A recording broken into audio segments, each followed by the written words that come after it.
come back in, you know, to actually into the room.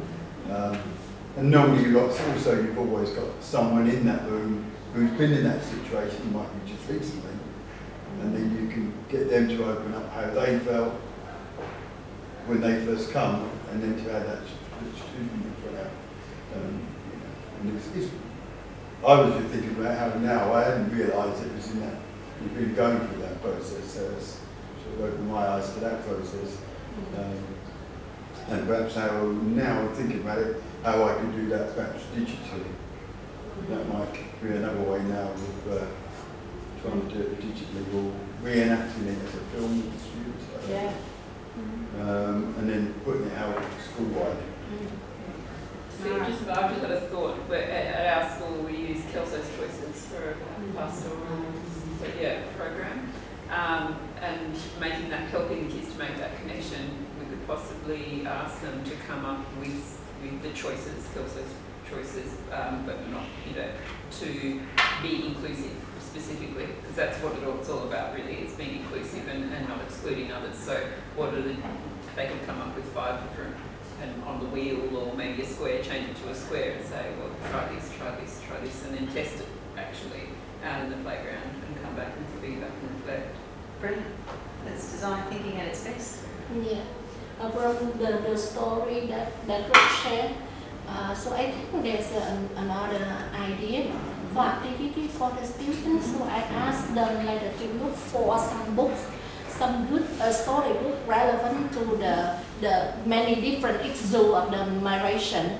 Maybe the issue not come from the children, the younger children that are lacking enough the condition to live and to play or to grow and to learn, but some issue coming from the adult, from the parents, especially I read a story about my mother is not a foreigner. It's a really moving story that like the awake of the sympathy, the empathy for the younger immigrant to the adult, like that they sacrifice the happiness for the happy life for the children when they make the decision to moving. Yeah. So that's great. Yeah, and I think after the choosing the good story about that problem, so they can have like the sympathy to share the book they learn from find out many issues that the immigration the cause for the life. Yeah. So one of your ideas would be to provide them with the resources, with the book resources, and then you can prototype that by physically giving that to them and reading it with them and seeing how it went, and then testing it to see, asking the questions afterwards to see how they felt about it. Yeah. Great. We do this one next? Is that okay? We've only got 5 minutes.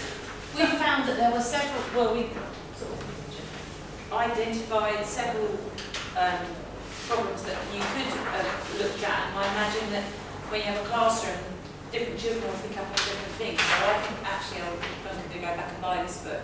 And basically she's slightly different, and then what happens is she comes across a playground and it leads to her being bullied and pictures of her being taken and put on the board, on all the trees. So it's like a virtual, a physical representation of cyberbullying. And then somebody is sympathetic and supports her. So we came up with quite a few ideas. So, you know, should the agency be her? Should she change how she is and develop more resilience? Should we question the bullies, because he says, oh, the bullies are, they're not to blame. Well, somebody might come up and question that. So that would be an aspect that some children might come up with and want to find out, you know, how did you solve that problem? Are they to blame? Then if not, what do they do? But we actually plumped for cyberbullying because that when they post her picture, what's her response and how do you respond? And would the children come up with different responses to what you could do if you were a victim of cyberbullying? And then how would she feel? So we came up with, would she crumble? Would she need to would she get a friend to we looked at, I know that it's sort of in the UK there is a button you can click on if you've had experienced cyberbullying and you can get help. But if you haven't got that in your country, then, I mean, you said you didn't have that. So we've looked at how could we get that support online? How do we get that support for the cyberbullying? Could we be taught at school? Is there something we could do on the school website? That maybe there's a click button, so it's anonymous, because we thought she might not necessarily have the agency or the resilience or the courage to go and get it in person. So that would help her on an individual level. Could you sort of do everybody be trained as a trusted adult? You know, who's a trusted adult or a trusted neighbourhood person to go to? So there were several avenues that we felt you could have gone down and explored with this book, which I thought was fantastic.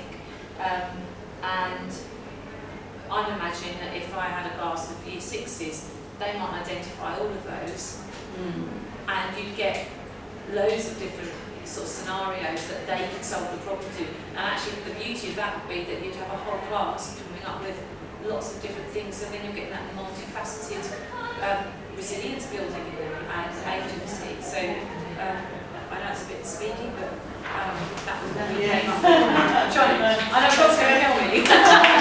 You can make me now. So do you guys want to quickly run through yours? Yeah, 2 minutes. Okay, so we have our Heroes Garden.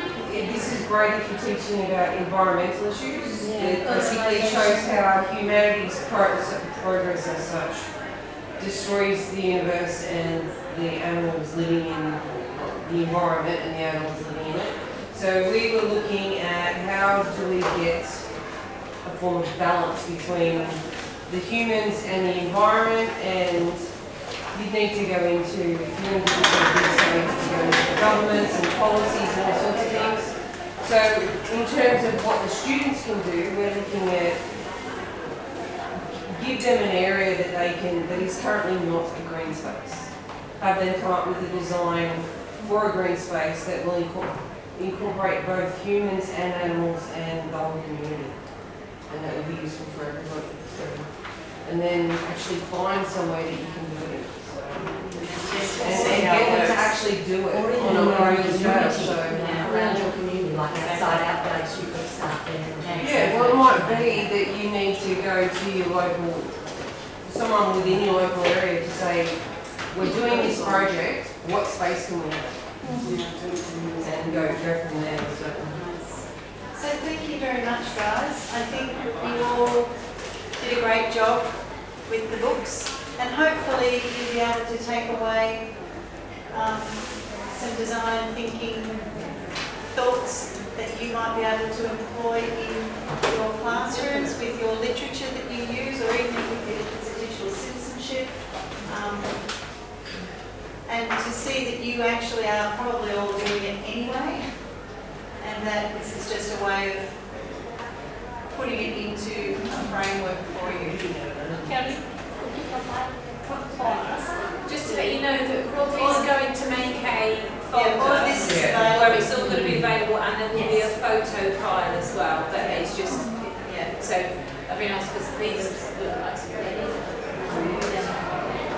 And this links in so well with what I'm going to do tomorrow, so I can mention this again. Yeah, you can borrow the book. That would be really great to borrow that one. And those credits are free. Yeah. Okay, so thank you very much for your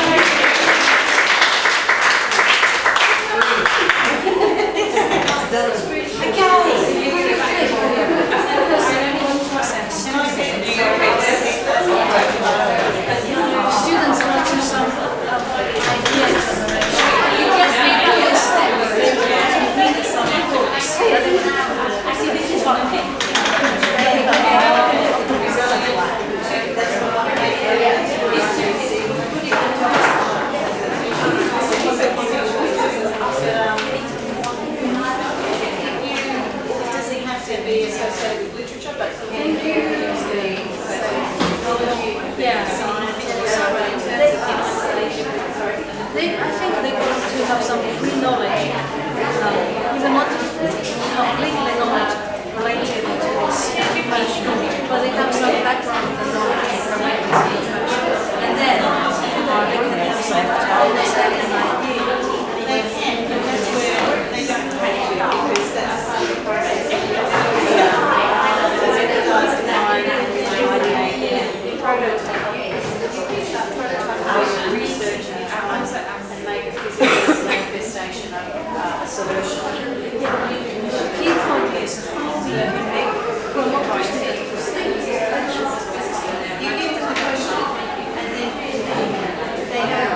it's a book like My Two Blankets, but it's easy like an Amazon, and they read that. Their prior knowledge will be to do with their environment and what's happening in the around them in terms of environmental impact and change.